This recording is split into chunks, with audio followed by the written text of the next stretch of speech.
welcome to another episode of the Clutch Burners podcast. This is your home for stick shift, information, racing, and other cool stuff. Over on that side, maybe it's in your left ear or maybe it's in the monotone ear, you got Rich Guido. And on the other side, the bright, brilliant Bill Armstrong is with us today. And then in a moment, someone's going to make an entrance here. Yeah, I think he went to go get a Pedialyte or just a water. He'll need the Pedialyte soon. There he is. There's the grand entrance. Look at him. Yeah. Where's my walk-up music, guys? Oh, we're gonna add that later. Don't you worry. Thought we talked about this. Yeah. That's why we don't do it live. That's right. That's right. So there will be lots of photos and videos. If you want to send something, feel free to email me back and I'll get it to Travis and we can put photos and videos and stuff in the podcast. And we'll edit stuff. Say this. I'll feel free to use any of my videos that are online. Whatever you guys. Do you have some on there? Like, where would we find those?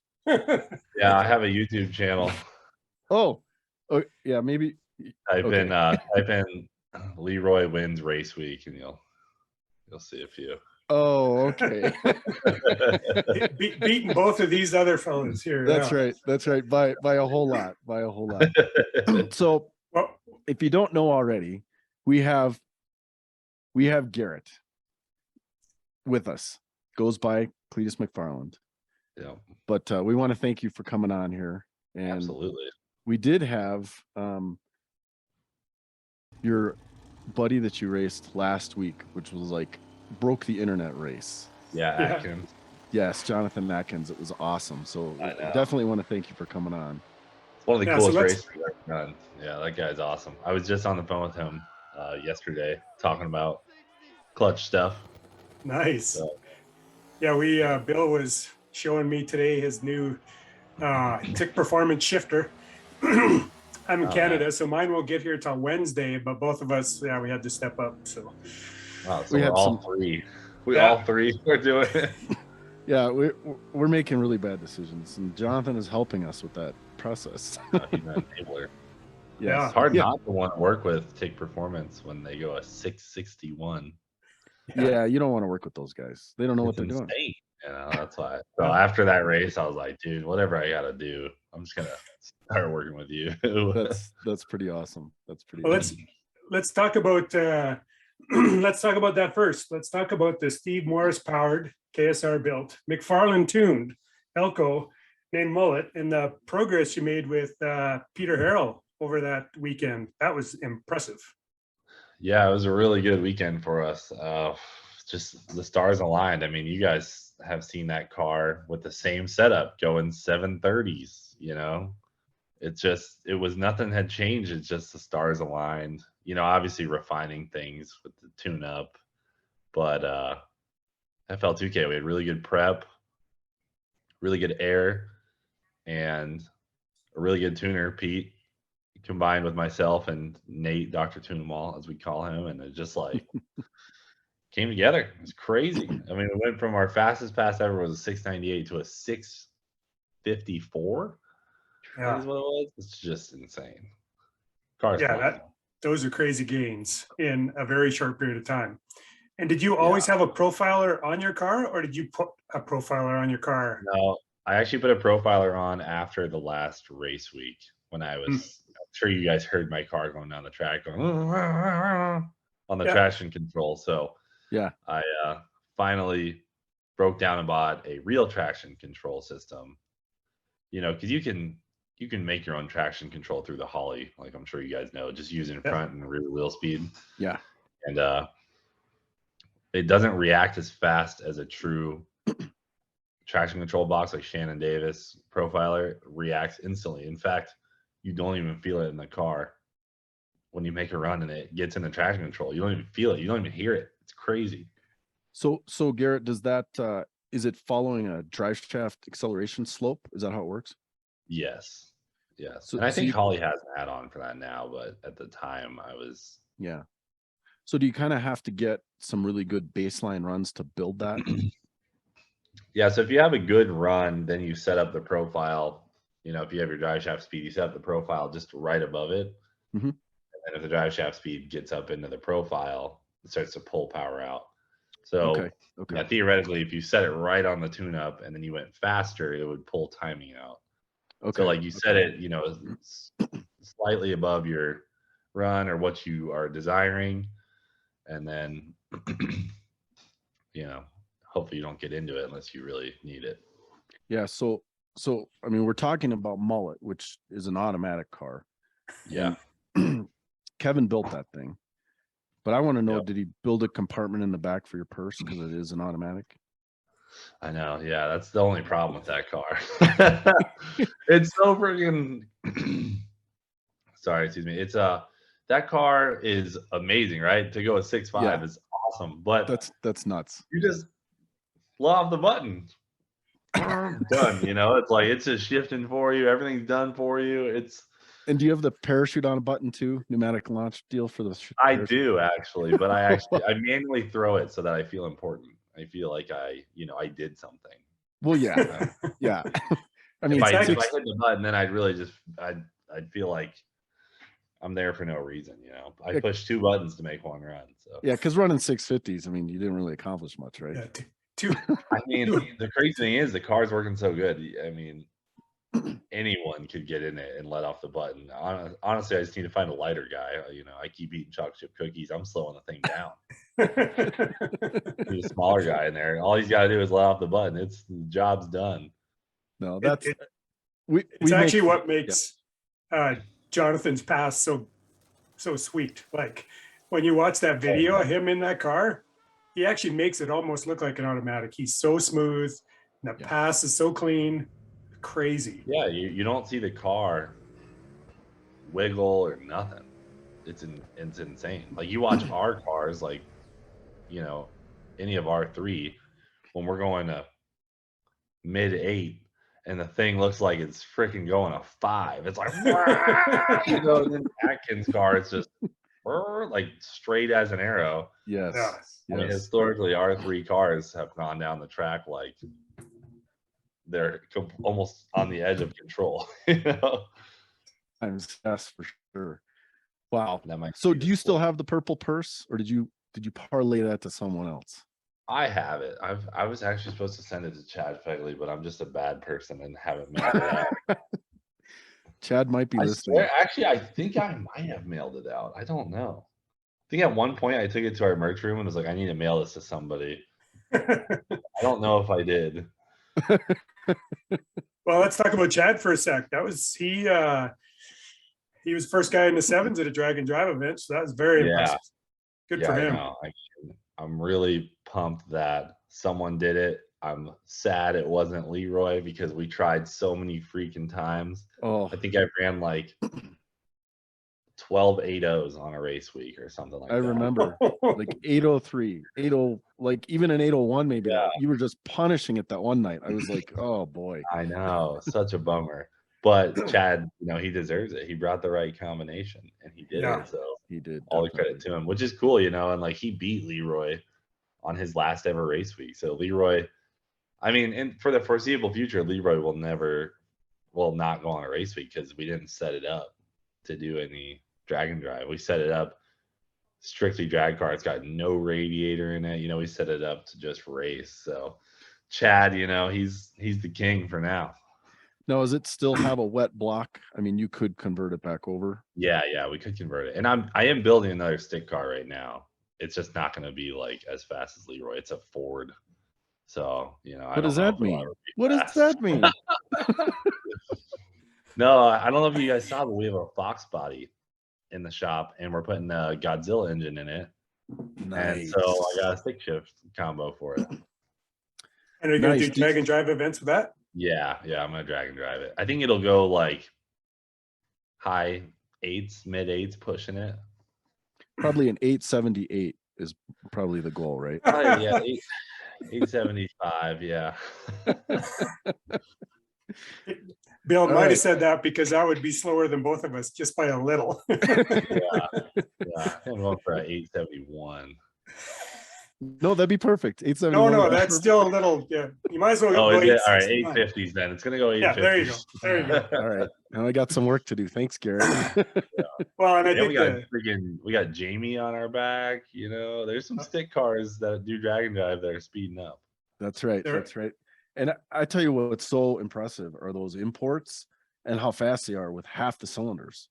Of course, they're about half the weight too, but still. I know those poor things. They have to make like 400 or 500 horsepower per cylinder Per hole. Yeah, it's great. It's just, I mean, I learned a lot about reliability and displacement these last few years. You know, we were tearing stuff up left and right, and to see them constantly do that is just impressive.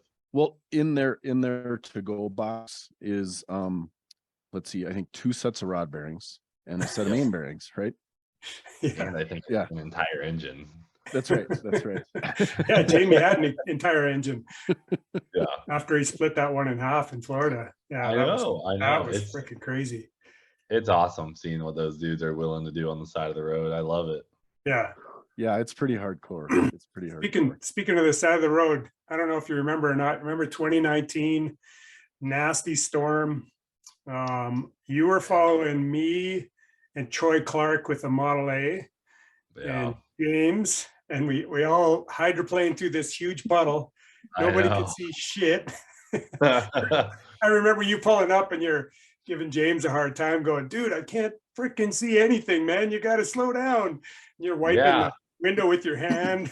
Yeah, LeRoy has that like back draft, so water comes through the back and just hits the front windshield on the inside. That was a crazy day. I remember seeing that trailer go up on its side. And I got really lucky. Yeah, I heard about that. Yeah, I wasn't within eyesight of that, but I heard it was pretty sketch. Yeah. You know what I want to say really quick about PFI while we're on the subject, because I hope Brent watches this. Yeah, is those guys are, they're willing to change their anything on the side of the road. But when Brent and I are cruising down the street in Mullet going 80 mile an hour, with the lockup on, and we go cruising by Jamie, Brent's never like, we should go help them swap that motor. He's like, whew, sucks to be a Honda guy this week. I mean, obviously we would help them, but if they give us the thumbs up, we're like, all right. Keep on going. When it's day 6 of race week and you see a guy on the side of the road with his engine out, you're like, man. That's a rough week. That's a rough deal, Oh, yeah. What's the worst carnage that you've dealt with on race week? Was it when that drive shaft coupler came apart? Oh, man. I remember that in Bandamere. I think when the dumbest thing, the worst thing I've ever done on race week was caused by myself, was trying to do LeRoy's clutch swap on the ground with Brent. I think that was the most brutal project we've done, because that was a 6 or 7 hour deal on jack stands. And funny story is that when we hired Zach, who's in most of our videos now, and Zach came on, and he's just a different type of mechanic than James and me. And, Zach's like the guy who Loctites everything. You know what I mean? So LeRoy, when Zach came in, LeRoy was taken apart, and Zach was tasked with putting it back together, which he's worked on Corvettes a bunch, so it's no big deal. Well, when he put it back together, LeRoy's never seen a droplet of Loctite in his life. Like doing a transmission. Rich, do you hear that, Rich? Oh yeah. So it was so funny because I started digging into this thing. I'm like, bolts are stripping, and I'm like, these bolts are never this tight. Come to find out, Zach had like Loctited everything back together. But LeRoy's used to getting taken apart every 2 hours of operation. So it was like a disaster. We had a bunch of stripped bolts, and we worked through that. And I'm not bagging on Zach. He's just doing his job. He's like, I got to send this thing on the road. Just one of those things. And I'm like, oh, man, that job sucked. But I think you guys have worse. He set it up to pass an OSHA inspection is what he did. Yeah. I think you've had worse, though, right? You've done a piston before. Am I right? Not on my own car. We helped Eric Wilson, and got to hand it to that dude. I just stood by the side of the road and was like this. In 3 hours, That guy had transfer case out, oil pan off, head off, Oh, swapped a gosh. piston and back running in 3 hours. And we still had That- time to go eat before going racing. That's just incredible. I And mean, the fact he brought a spare rod and piston with him is pretty amazing, because I don't bring that with me. yeah, Yeah, I think the worst one I've been on is the very first one, 2013 drag week. And Tom Bailey talks about it being the hottest one, but we didn't even get out of Alberta, and we changed the camshaft on the side of the road on my brother's Mustang. And then I think the first day was like 105 degrees, and my dad had heat stroke. I don't know. I could probably do the math, but he was not a young man then. And then day 3, we did Bill's clutch in a car wash. That's when I met you. Well, that was the race week we met. Yeah, Oh, that was drag week. that was day 2. Oh yeah, we got right off the bat. Yeah, day 2, and then my brother hit both walls on day 3, and Oh, my God. Finnegan stayed there, and we worked all night and got the thing back running. He finished, but that was probably the hardest one that I've ever been in. I mean, Bob's car was just a disaster, and Yeah. that It's was like pretty when rough. it rains, of course.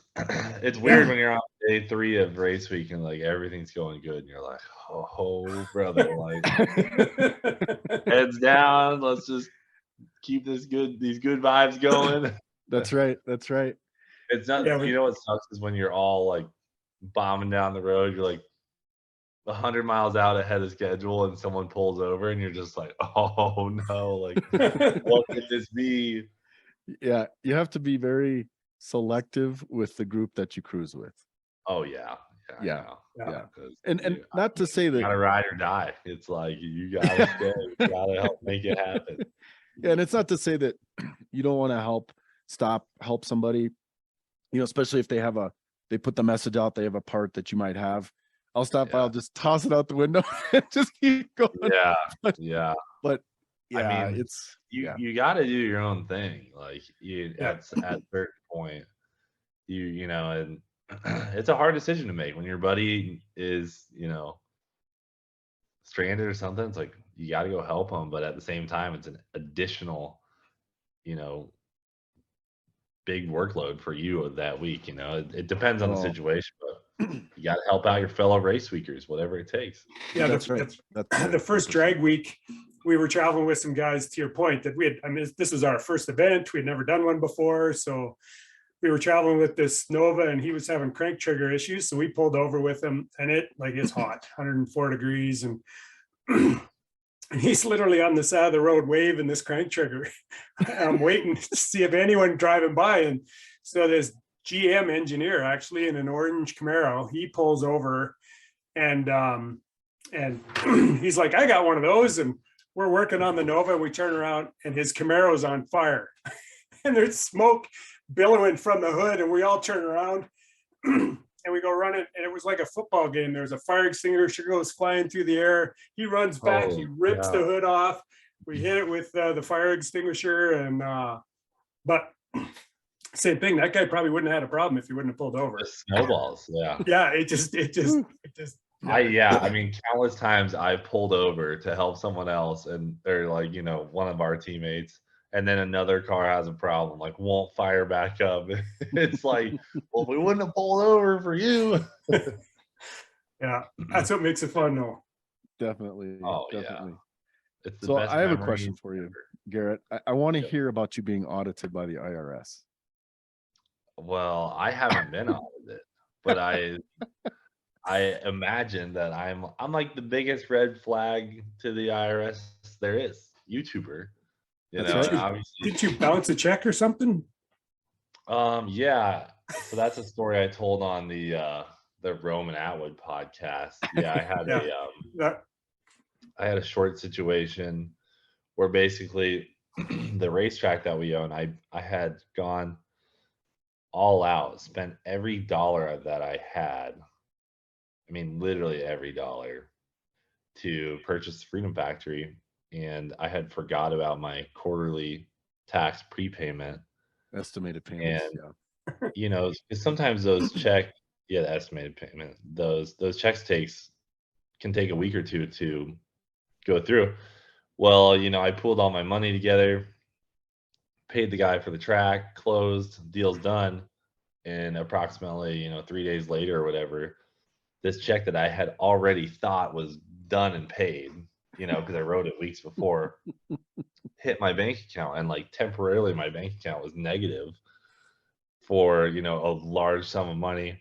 Called my accountant, and then got a call from the IRS. They're asking about it. I said, hold on, let me make sure this isn't some fraud deal. Meanwhile, I'm like frantically trying to figure out what I'm going to do. And just luckily was able to get the money from a friend and, cover the payment for the meantime until I could get my money from YouTube, because YouTubers only get paid once a month. Yeah. So, I was just skimming really, really thin, which a lot of entrepreneurs do, all the time. And I just, I did it with the wrong people. So I couldn't buy with the IRS, and I think because I paid it so quickly, nothing has come of it. But I mean, I have no doubt that I will get audited sometime soon. Which I've always taken the approach that if I run my business correctly and pay my taxes as legitimate as I can through a legitimate law firm or CPA and things like that, I can sleep at night knowing that if that audit comes, I'll be prepared. Yes, I can tell you I've been audited before, and my experience was the IRS doesn't know what the heck's going on either. Yeah. So yeah, we better move on. We don't want to talk.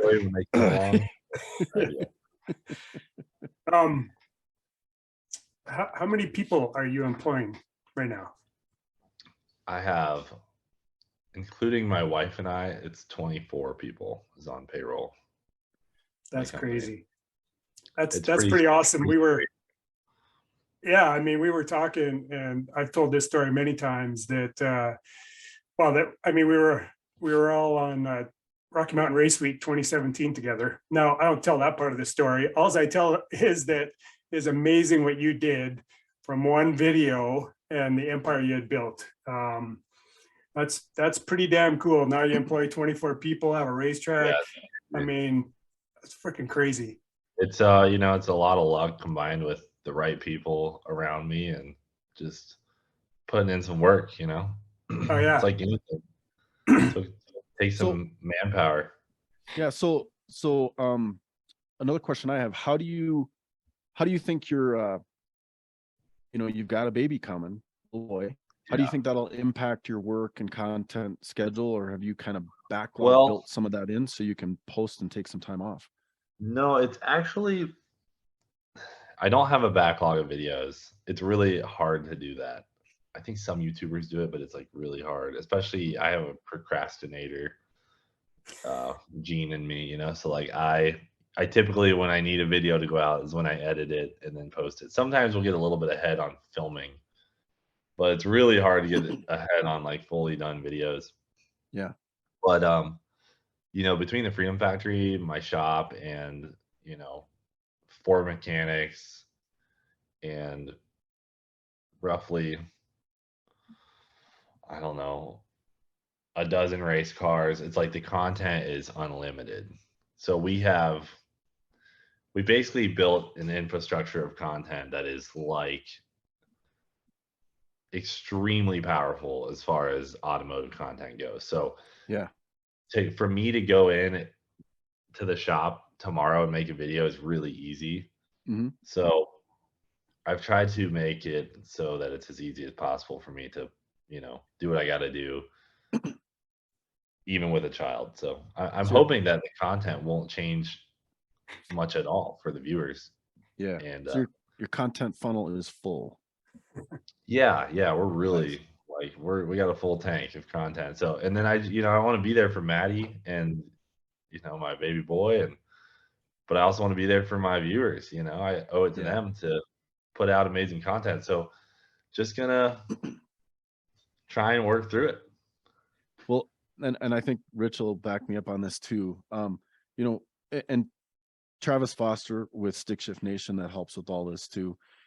He's a parent also, and I think all three of us can say it changes everything. And I am so excited for you because having kids is just amazing. And the fact I have 2 girls and I love them to death.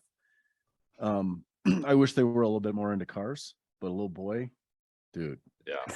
It's gonna be I'm off the really hook. excited. It's a boy first, you know. I was like, Yeah.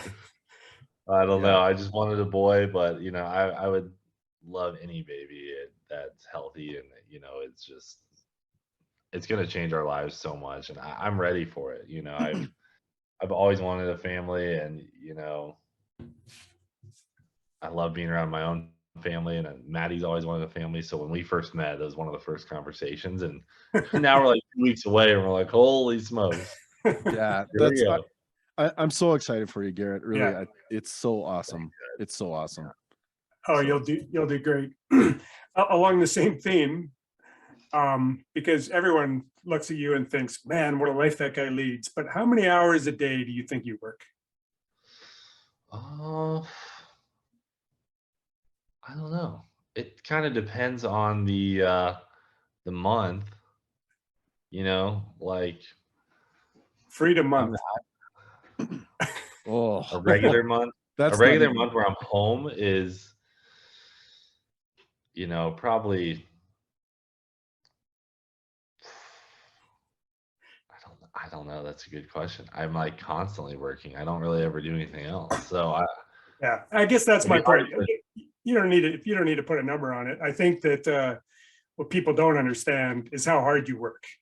So, well, yeah, it's honestly it's hard to put a number on because it's, you know, even if I'm at lunch, like I'm pulling up my YouTube stats to view it, you know, and then like I'm driving to work, filming my car on the way to work that's, you know, might be like having issues or whatever.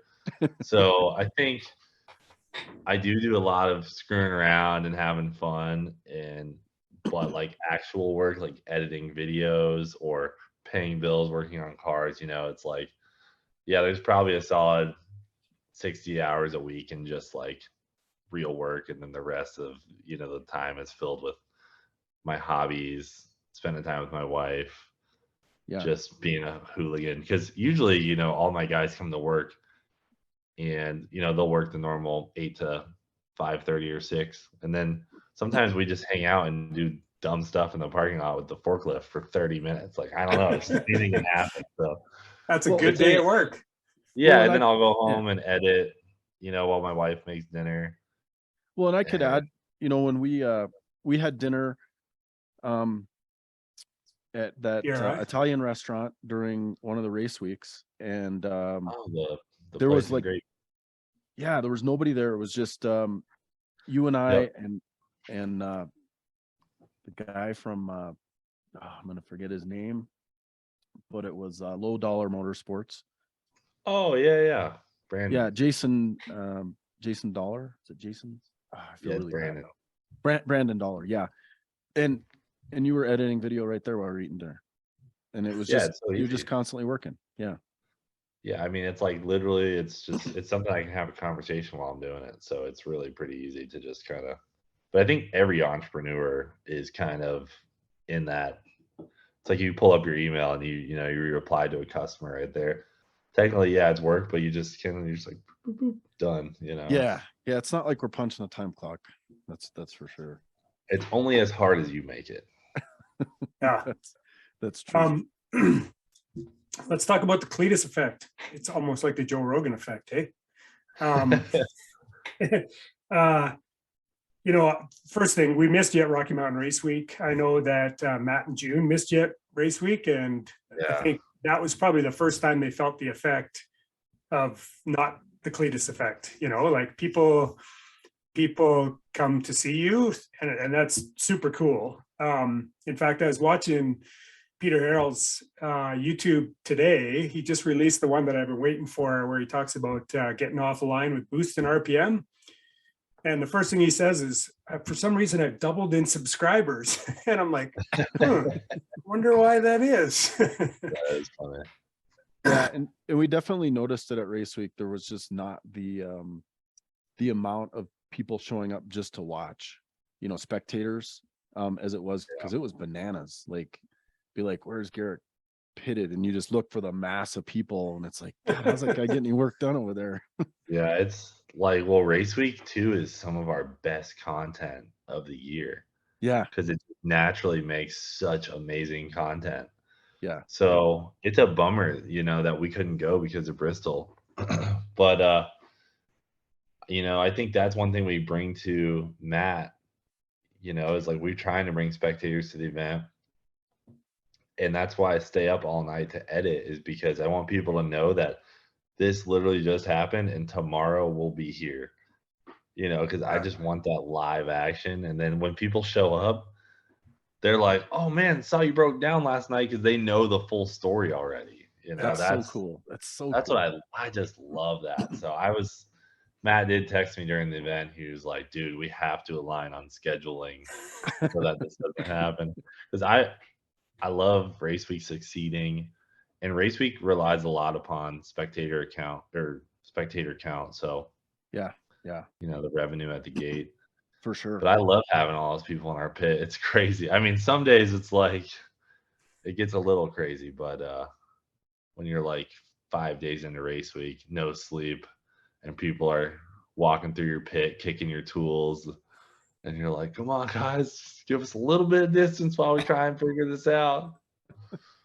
Yeah, But, I still remember race week last year where you guys had the or the whole back half of the car out, and then you put it together and a shim had fallen out. I thought, oh my God, I know exactly what that feels like. And it's like, oh, I have dude. to rip this whole thing apart again. Like, oh my I know. It's so brutal.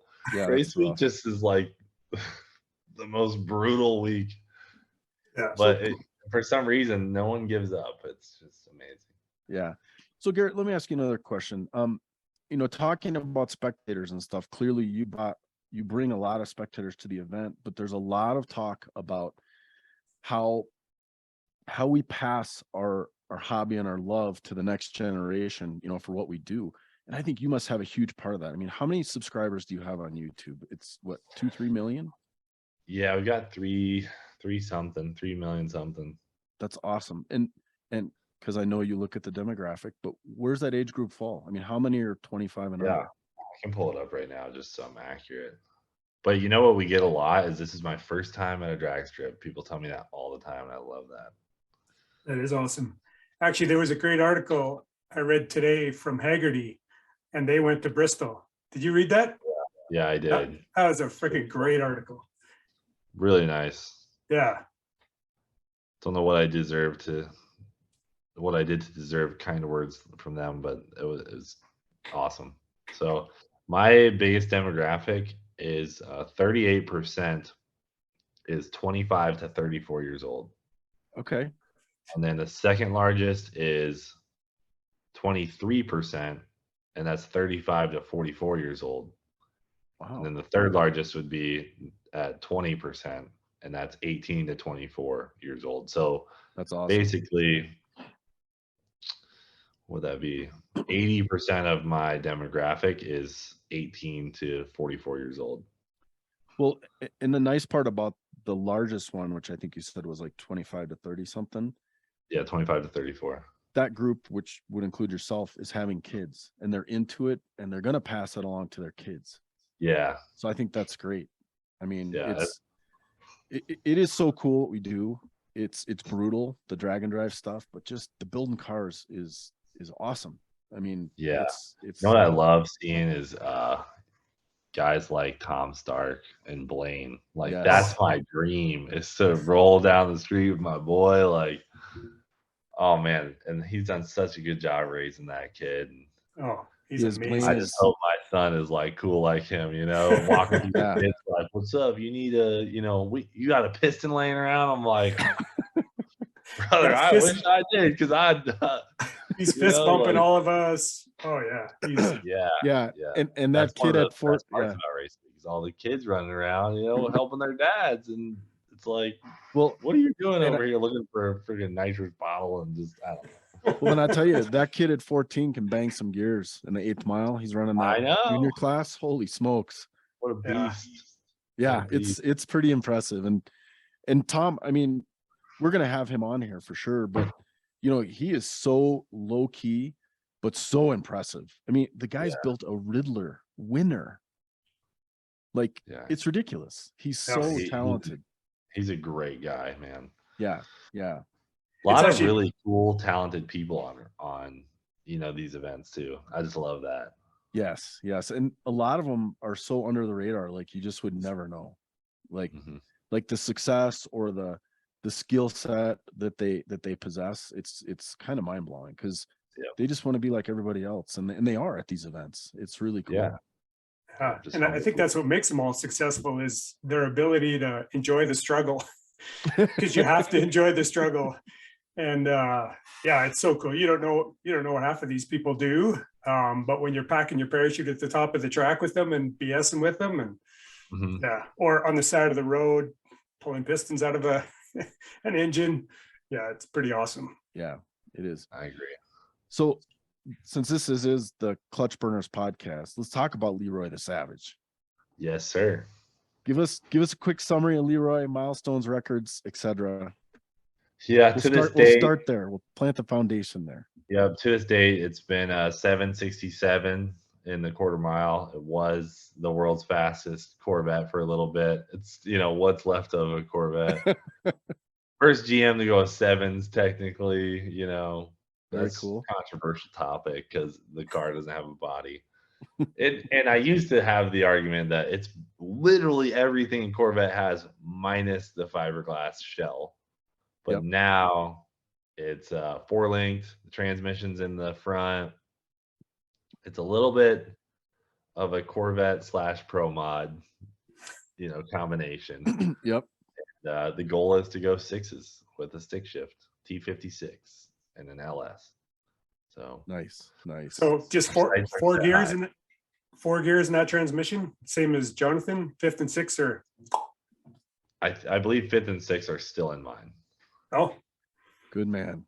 I order them with the 5 and 6 in them just so in case I do a race week or something or want to cruise it or whatever. I've never had just a 4-speed. Yeah. Nice. And I don't know. Maybe they took them out because they know it's a race car. This is the first time I didn't specify it to RPM. Like, hey, make sure this is a 6-speed. Yeah, we were talking to Jonathan about his and how it makes it so you actually 5th gear in his transmission is reverse. So it blocks it out, so you can't miss the 2-3. But it'd be tough to go 2-3 anyway. I think.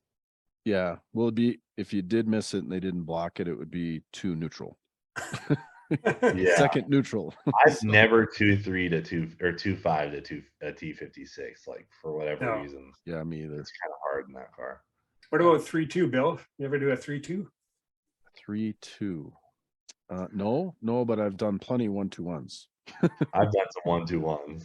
Oh, the money shift. That's ugly. Ooh, that's a little frightening. Never heard anything. Same here. Well, yeah, for the most part, I haven't heard anything. I think I've seen like 9,100 RPM in LeRoy's LS, which isn't insane, but it's still like much higher than I want to believe. The car was high idling afterwards for a while, and then I don't know if like some valves got kind of stuck open a little bit. But yeah, I saw warmed up. Yeah, I saw 83 on mine and tulipped a couple of valves, just a few thou. But after race week was over, I went through that stuff, but figured out a couple of reasons why. And actually, let's talk about that. So Rich saved me one of the race weeks because for whatever, I could not get the 2-3. It kept 1-2-1, 1-2-1. And there's that spring-loaded, what do we call it? Neutral detent in the transmission. And it had gone, like the spring had gotten weak or something. And Rich had a spare trans, and we took it out of that and put it in, and that was the fix. Yep. So it's a long way to haul a transmission for a part for Bill, but right. And I sent you a replacement, but yeah. you guys change your grip on between shifts? Yes, the 2-3 for me, it's got to be a palm. You got to palm it. If I grab it, I'll money shift it every time. But I always Actually, I've been palm meaning, the I need to 2-3. watch Jonathan's video. I don't think he changes his grip at all. Could be. 'Cause I usually go 1, 2, and then I kind of grab the top of it and palm it 2, 3, Yeah. and then I think I almost go like a reverse grip and pull it straight back 3, 4. But it's been Yeah. so long. I don't know. Yeah. I feel like it's more natural now, but the 2-3 is, and I think too, when you have a ball shift, it's much easier. Now, Rich, you don't use a ball shifter, so how do you do 2-3? I palm it. I pretty much take my hand off the handle every shift, because I have a shift cut knob. I don't do it the same way as you guys are doing it. So I need to get my hand off of it, or it'll cut in half a second. It'll cut ignition again. So I literally put my hand back on the steering wheel, or at least get my hand off the shifter so I don't have a false. Yeah. Do Interesting. you guys know how a lot of the guys are shifting now? Jonathan described it. Yeah. Okay, yeah. That's what I was doing too before this switch. And Jonathan, he's the one who actually got me onto that. So I think I went from running like a 780s, 790s was kind of where I was hanging out. And then I went my 767 for the first time, trying that method where you just run it into the rev limiter. Yeah. And that was when I did that, I put my car solid in the 8s. Like it was a noticeable difference. Yeah. Yeah, because the car revs to the exact spot you want every pass, every gear. And actually, if we get nerdy and talk about some of the stats, so I used to have the 2-step on the clutch pedal, which is what you turned me on to in that race week. Yep. And the quickest shifts I would see was like 0.225. That would be the fastest. And as soon as I went to the clutchless shifting, it was immediately like a 0.11. Wow. But the 3-4, I have seen as fast as a 0.04. Like it's ridiculous on the clutchless. So that alone, if you add up the time difference just between the gear changes on a pass, it was like 0.44 seconds that it was off of boost making shifts. Yeah. And it was crazy. Like, and on a boost, like a turbo car, that you got to be on the power. I mean, you'd see these huge dips and boosts, and now it's just a little blip on the shifts. Yeah. It makes a huge difference. Kind of. I mean, I'm sure Jonathan's data logs look like an auto car. Probably, yeah. I feel like they probably do, because I mean, with the slipper clutch, it looks like a converter basically. And he told us last week that his clutch slipped just about that whole pass, and it still went 216 miles an hour. I know, that's insane. Yeah. Now he doesn't, like, you probably got the billet at dual 8. Is that what you're putting in yours? Yeah. Are we allowed to say?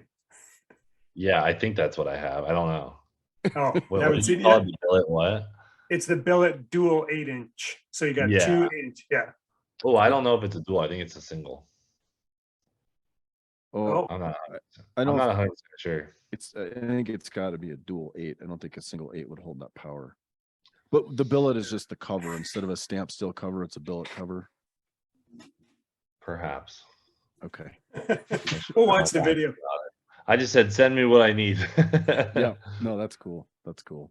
Let's talk I went about your 767 with a single disc. So, I mean. Yeah. Yeah. I have the same. I think yours is a single 11 next gen from Kale. Yep. And then the one that Jonathan just used, that's actually a stamped steel hat, but he's got the billet one, that he's going to install. So I'd be surprised if they would put the stamped steel hat in yours, just because you're going to be going the same kind of speed. And that's a pretty hard. No, I definitely have the billet one. I just didn't know it was a twin. I thought it was going to be a single. Yeah. Yeah. So any changes on the engine side? I mean, you think the current Texas same engine, 427 bigger setup? turbos, 83 millimeter turbos. Okay, and you pretty sure that'll get you in the 6s? Yeah, it's a Texas Speed 427. It's the same turbos that Mullet had on, literally the same ones when he went a 699 with his LS. Nice. So Nice. Okay. at nearly 600, 700 pounds lighter, Mm, I think it'll do it. But it's stick, so there's a little bit of speed there. sure. Yeah, for sure. Huh. Interesting. Tell us about your the way you launch your car. You still got the big handbrake in it? Got a handbrake in it. Yeah. I don't know. I like the handbrake. I know that a lot of the guys doing the line lock deal, but I just think like the handbrake is kind of fun, and Well, it's kind of I like to gangster. do. Yeah. I like doing weird stuff during staging too. Like I do, I do this weird thing on like when I'm. It's been a while since I've raced Leroy, but I like to let the one guy light the one bulb. And like I was doing this at the last FL2K with Leroy, and I made it to the finals going like 830s against 7 and 6-second cars. It's like I would get on the two-step with no lights lit, knowing that it means nothing because Leroy spools instantly. They would light one bulb, and I'd be just sitting outside both on the two-step, and then I just go into both bulbs, you know, and they're like, golly, this guy's doing some weird shit, you know, and then roll steel red lit against me when I was doing that stuff, you know, and I don't know, that was kind of a weird red light, but I don't know, I just like doing weird stuff, and having a handbrake is just kind of fun. I don't know, you can creep the car. Yeah, it's pretty unique. Yeah. Yeah, it's definitely different. It's And kind if of it like works, it's your routine. So whatever your routine is, you gotta. Yeah, I don't know. I mean, it's just funny. Yeah. It works. so you talked about the changes to Leroy. I think we covered all that. Who's the fabricator? I'm not super familiar, but he is outstanding. Yeah, so Ty is a guy that I hired actually 2 years ago this month, and he was just one of James' buddies, and we were at an event, and I was like scrambling to fix something on Leroy, and James was off doing something else, and I think he was in the lanes, and this guy who had just kind of been hanging out in our pit was like, "Hey, do you want a hand? Like, I can grab you some tools." I was like, "Yeah, grab those real quick so we can get up there." And that was Ty. And then later that day, I was like, "What do you do for work?" Like that was, you know, because he kind of stepped up and helped me in that moment. Yeah. He was like, "Oh, I fabricate," and I was like, "Dude, I need a fabricator," because I was just building those jet boats. Yeah. It was like so much welding. It was like an overwhelming amount of welding. And I was like, "You're a fabricator." I was like, "Dude, you want to help us out with this jet boat project?" And so he started coming after work to help us out. And then I was like, "Dude, I'll just hire you full time if you want." And he quit his job, came to work for me. 2 years later, still killing it. Yeah, Nice. he's definitely killing it. That's He's awesome. Yeah, I can't wait to see it perform. Is it going to make it to World Cup? Yep. We're gonna test it this week, so it's up and running, and everything seems to be good. So we're gonna hit the drag strip this week. And do you Fantastic. think Peter will help you? Harold? Yeah, Peter. I hired Peter to come to World Cup to tune Mullet, and so me and Nate or Dr. Tune 'em all are gonna get him, you know, close this week, and then you know we'll look to Peter for advice. But I don't know how much experience he has with stick cars. That's But why I'm asking. Yeah.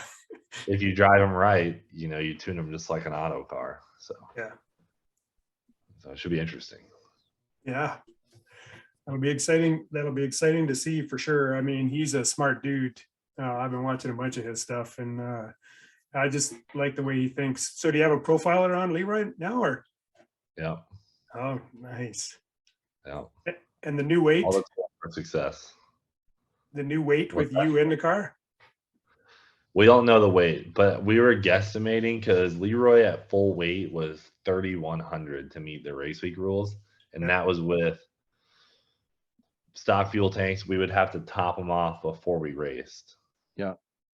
So you're talking, what's it, 17 gallons of fuel, you know, tanks, pumps. We had an intercooler tank, and then an additional, you know, ethanol tank, big heavy Corvette transaxle, all the IRS junk, you know, all that stuff's gone. It's just one little fuel tank, methanol, no radiator, one little simple transmission, a nice rear end, and no fuel tanks. It's all that crap's gone. No passenger seat even. Carbon dash. The front, we notched off the front frame that used to always be on it where it said KSR on the front. That's all gone. Yeah. There's a tremendous amount of weight. I bet you we pulled 300 pounds off it. So I think it's going to end up at 2750 with me and it is my guess. Nice. Is that including the chocolate chip cookies? That's with the chocolate chip cookies, yeah. Okay. Okay. 2755. There's a sweet spot there. Yeah. Oh yeah. Nice. We got a couple of questions from the audience. You mentioned this earlier. The forklift content recently is sketchy. Are you trying to blow off some steam? Well, forklift content, I don't know. I just really like driving my forklift, and everyone seems to like it. I'm just a forklift guy now. Okay, awesome. Thinking about souping it up. It's got a V6 in it, man. I mean, shoot, throw a turbo on that thing. On propane. Yeah, I mean, on propane, she's making some serious power. Nice. Okay, another question. Do you have any plans on adding body panels or anything to help aerodynamics on LeRoy? Nope. Well, you did polish the front gas tank, so that should Sam probably dialed that in. It's one of those things. I don't think I'm going to do anything unless the right situation, aligns, which for me is a funny car body. If someone can build me a funny car Corvette body for it, then I would do it. But yeah, I'm not going to take the exo cage off it to put a body on it. Well, and honestly, the short track is so much of the run. I don't know how much aero, it might improve the mile per hour, but how much ET would that pick up? I don't know. Well, when we took LeRoy to the wind tunnel at 180 miles an hour, it's 650 horsepower in just aero to maintain 180. Okay. So it's pretty bad. The drag coefficient, I think, is 0.72 or something. I don't know. I'd have to look up the video. But as far as it goes, it's significantly worse than Mullet, for example, went in the same tunnel and the numbers were drastically different. Okay. So it's very barn-like. I think, yeah. It affects the pass. I would say it affects it 5%. Okay. Well, and if you're going for number one, that 5% is a lot. Yeah. I mean, it's not a ton. Yeah. But it's at this level, I would say 5% would be that would be an accurate. I mean, don't you guys think, would that be I don't know, maybe 3%? So it's not it's not the end of the world, but it's in play. It's causing us to be slower. No doubt. Some room for improvement. We'll just leave it like that. Yeah. So would I put a whole body on it to gain 5%? No, I'd probably rather make more horsepower. It's much easier to gain 5% horsepower than it would to put a whole freaking body on it. True. Yeah, and I mean, LeRoy really helped the channel, right? And people love LeRoy. So yeah, for him being LeRoy, Yeah, totally. That's why he made the channel what it is, because he's so cool and unique. That's right. Let's we didn't talk about I'm gonna bounce back a bit. We didn't talk about your switch to radials. How was that when you switched from slicks to radials? Tell us that story. Well, slicks, I mean, they spin every pass, so it's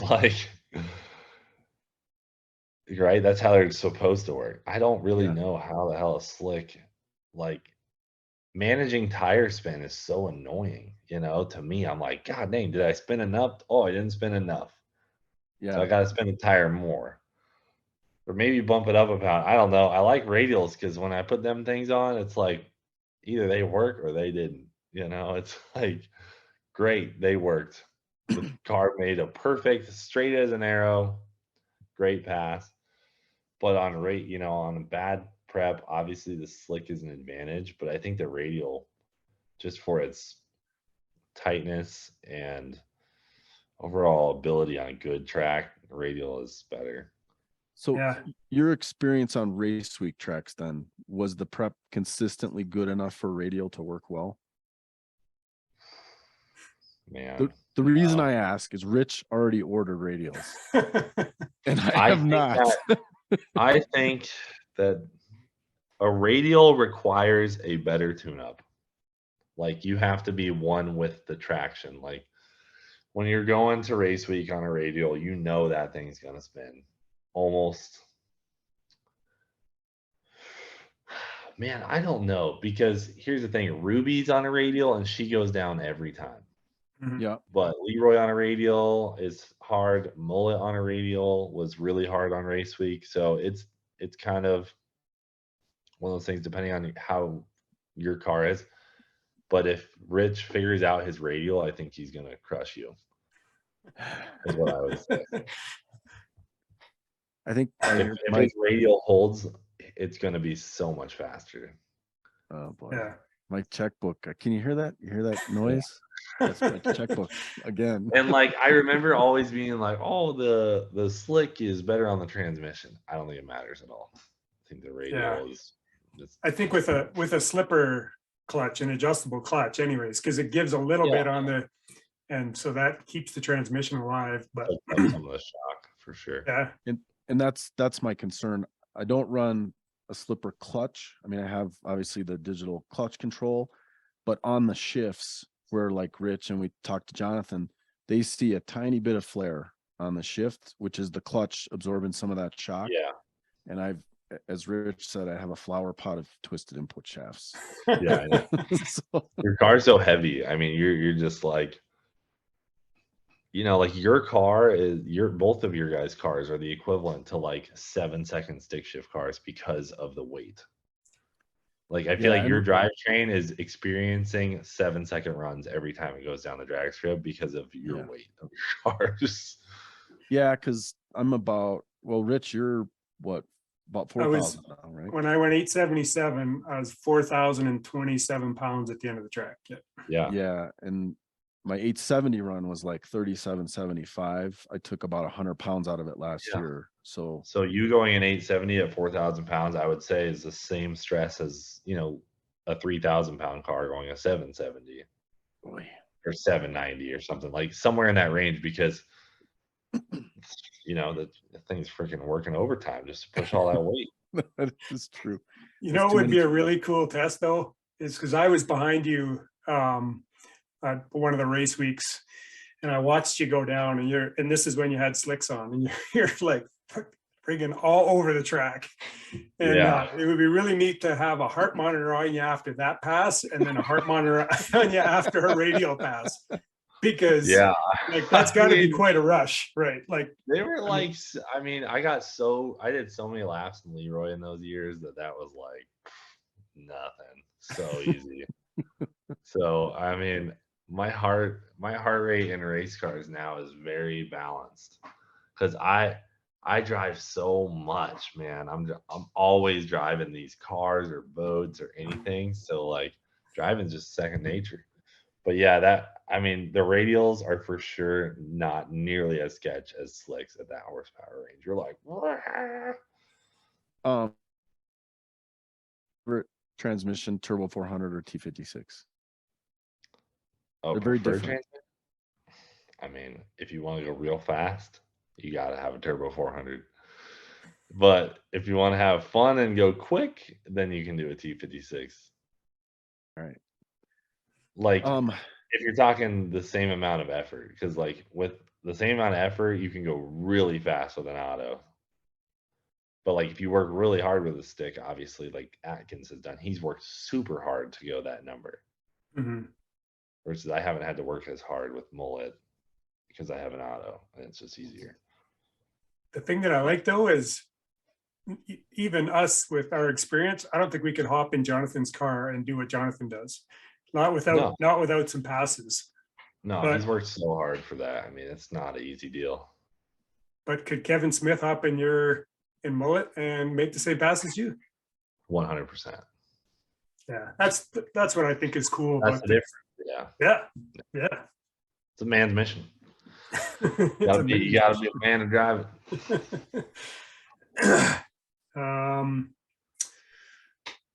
So how do you feel about losing the ability to drive LeRoy on the street? This is a question. It kind of sucks, but I'm gonna miss those race weeks in it. But I'm also, I have like such a great street car that it would be hard to leave that at home to take LeRoy anyway. So I wanted to convert LeRoy to full race mode so that I can actually try and compete with the competition, because those guys aren't driving theirs on the street. So if there was like a street stick class at all these races I go to, then I would have made LeRoy still a street car. But if I'm racing race cars, I gotta build a race car. Nice. And I think also, I mean, if there was a bunch of guys running mid sevens on the drag and drive event, then that would probably force you to stay in there, right? But yeah, there really isn't yet. I say not yet, but so I think it'll be more fun with like McFlurry or my Fox body, and like you guys will all be in the same range. That's gonna be a blast. yeah. Definitely. Yeah, I mean, Bill and I running so close together. I mean, I drive all that way just to do that. Like what the one pass I went 9,000 and Bill went 8,989. Like it just doesn't get any better, right? Like with your buddy right beside you, like it's awesome. And then Kyle captures both our cars with parachutes. There's like a segment of 3 photos. It's epic. Yeah. It's like we're gonna give each other the same picture for Christmas. We just don't know it yet. Yeah. Hey, come on. Yeah, totally. So do we jump into the TKO questions there, Rich? Yeah, why don't we before we do that though, why don't we give Garrett an opportunity to just talk about all the different things you can do with McFarland Racing. Like there's you can pay to get all your YouTube or pay-per-views. Why don't you talk a little bit about that? Yeah, sure. I can do a quick thing on it. Well, we have merchandise on cletusmcfarland.com, like t-shirts and stuff that, literally pay for the builds. And then we do several shows throughout the year, Crown Vic races, burnout contests, all that stuff. And we have it all on pay-per-view on cletusmcfarland.com. And you wouldn't believe the amount of Cletus McFarland t-shirts and stuff that are up at the local drag strip here in Canada. It's hilarious. Oh, really? Actually. Oh, yeah. I love it. That's awesome. I wish I could go to every drag strip in the country. I'm thinking about doing a race month by myself. Just starting up somewhere super far north and just making my way back to Florida through like 30 days of drag racing. That sounds awesome. Yeah, we would love to have you on the Canadian Miles of Mayhem, but we know your schedule is a little busy. But the Canadian one's pretty good too. It is 1/8 mile, not a quarter, but yeah. Nice. All right. So Garrett, we have because it's a stick shift podcast, we have our TKO round, which would be 5 questions. Okay. First one, what's the first car you owned and or modified? First car I owned was a Trailblazer, and it had like 214,000 miles on it. First modifications were holes in the exhaust muffler. And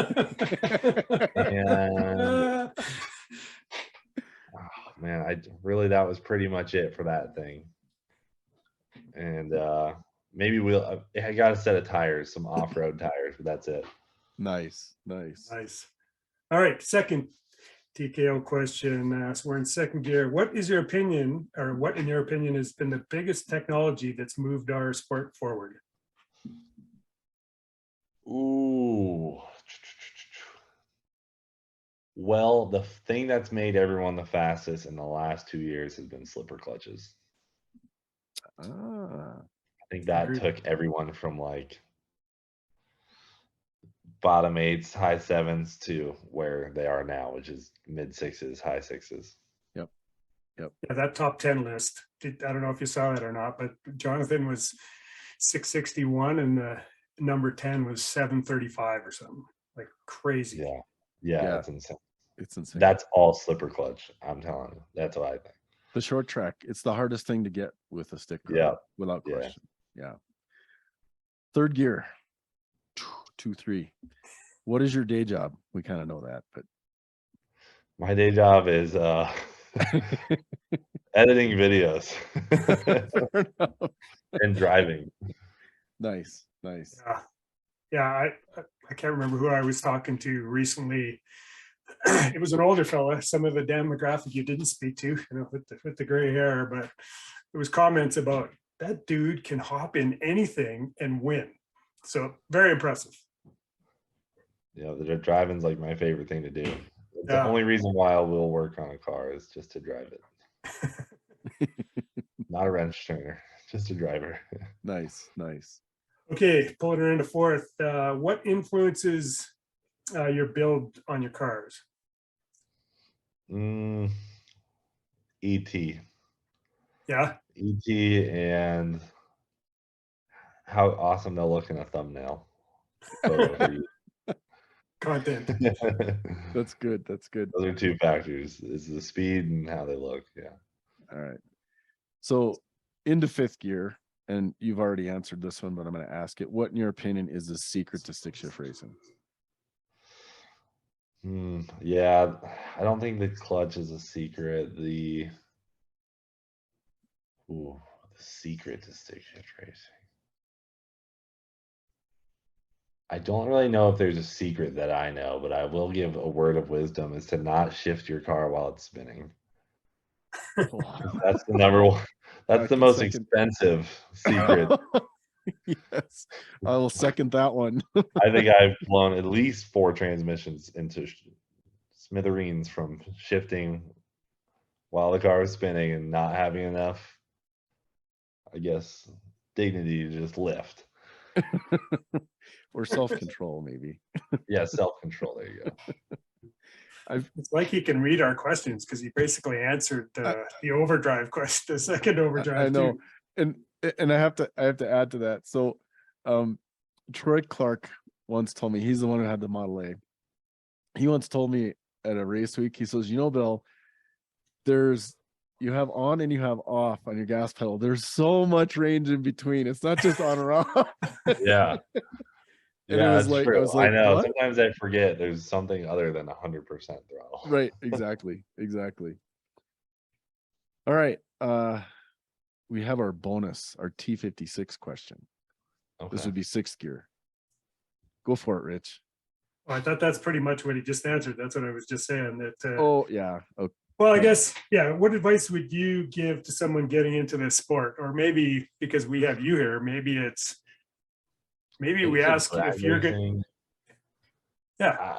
One word of advice I have is look at what the best guys are running first. Like see what the number one guys are running before you make some crucial decisions, and reach out for advice because many of them will offer it. Even the fastest guys, Jonathan Atkins, I'm sure he'd pick up the phone to just about anybody and tell them, what he's running. And that's a mistake a lot of guys make, I think, is they listen to their friends who also have slow cars instead of calling the guys with the fast cars.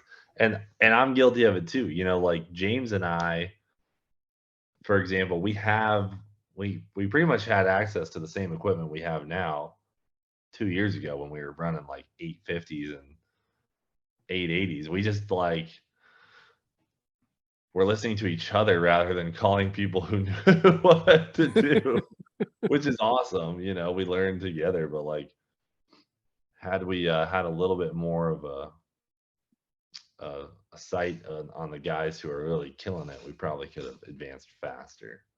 And I see that now, and that's why I buy the equipment that the best guys have, because I saved myself the trouble of figuring it out. Well, and almost buying it twice.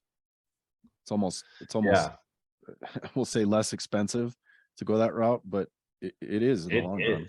I think it is because but this is a whole nother level. Like I was just talking to someone about Mullet the other day. they're like, "Oh, you're loving that Steve Morris big block? That thing was expensive, huh?" And I'm like, "Yeah, it's expensive, but the 5 LSs that Mullet killed to go 699 were more than Yeah. this one big block that has Yeah. survived through 3 Dragon drives, tons of passes, and this Turbo 400 that has survived all of it, whereas Mullet killed 4 power glides, you know? Yeah. So Yeah. the equipment's more expensive initial, but it's the time and headache and money you save down the line. But at the same time, it's like there's levels to it. So if you can't afford to buy a 400 and a big block off the rip, you know, you gotta do what you got. You gotta do what you can afford. Yeah. Yeah. And I think, was it Jonathan Rich that said you need to kind of just stay within your means? I mean, don't have a target so far out there that you'll never achieve it. I mean, you know, do something you can afford to do and have fun, but within reason. I mean, I know when I made the jump from the TKO to a T56 Magnum, I just went right to a faceplate. It was like I had no interest in a synchronized stock box. I mean, it's Faceplated is the best, dude. It's awesome. I think I remember. I don't know. That might have been before. Maybe you were before me, but I remember when I got my faceplated transmission, I was like, I will never Yeah. go back. This is amazing. I remember watching that video of you driving with that, and yeah, it looked like. Oh man. Yeah, once you've driven a faceplated transmission, even on the street, once you know how to drive them, I mean, there's no going back. There's no. It will take the shift. It's gonna take the shift, so you better make it the right one, because like the transmission's gonna make it. So Oh, it'll do try and 1 do 2. it. It'll do, yeah, it'll go 1 2 1 for you if you want it. Whatever you want, it's gonna do it. Yes. Okay, here's because this is the Clutch Burners podcast, I'm gonna ask you this question. So Mullet and LeRoy are going the same ET, but you have to give one up. Oh man, I would take my boy LeRoy all day. You know? Yeah, buddy. Yeah, that's my boy. Correct answer. Yes, sir. Nice. All right, Garrett, we'll wrap this up here. Don't hang up quite yet, but huge thanks out to Stick Shift Nation for hosting this podcast. You can find Clutch Burners on 9 different platforms, YouTube, obviously, if you want to see our beautiful faces, but you've got all the other audio only platforms. And if you'd like to see this podcast continue and grow, head over to stickracing.com, Stick Shift Nation shirt or sticker, and give us some comments. You know, we've talked about a little bit of, I don't know, some merch or t-shirts for Clutch Burners, but we haven't put anything together yet. If there's some want for that, let us know. So and thanks again. Baby's coming in 20 days ish. Yes, sir. Right around the corner. Nice. So exciting. Hopefully I'll We're talk on excited the for you. podcast one day. Well, Garrett, thank you so much. We really appreciate your time. Yeah, we know you're a busy dude, man. Yeah, for sure. I'm looking forward to Race Week 1.0 with you fellas. Yeah. Fantastic. Yes, sir. Likewise. All right, guys. Thanks. All right.